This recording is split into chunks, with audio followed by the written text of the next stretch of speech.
ជំរាបសួរបងប្អូនទាំងអស់គ្នាថ្ងៃនេះខ្ញុំចង់បង្ហាញហ្គីតាមួយដែលល្បើក Canal ខាងក្រោយអញ្ចឹងសម្រាប់ហាងយើងមានទទួលសេវាកម្មជួសជុលគ្រប់ប្រភេទដូចជាហ្គីតា piano និងធុងបាសអញ្ចឹងសម្រាប់បងប្អូនដែលចង់បិទឬក៏ដាក់ខ្សែបដូរខ្សែយើងមានគ្រប់សេវាកម្ម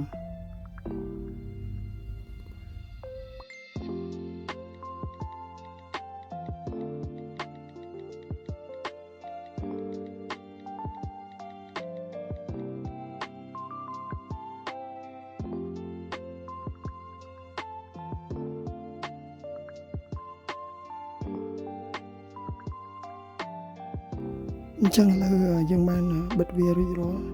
មើលទៅវាស្អាតដូចរបស់ពីមុនអញ្ចឹងនេះខ្ញុំបានដាក់ខ្សែដាក់អីប៉ូលីជូនភ្ញៀវហើយអញ្ចឹងដូចខ្ញុំជំរាបខាងដើមអញ្ចឹងបើសិនជាបងប្អូនមានបញ្ហាបងប្អូនអាចយកមកបាន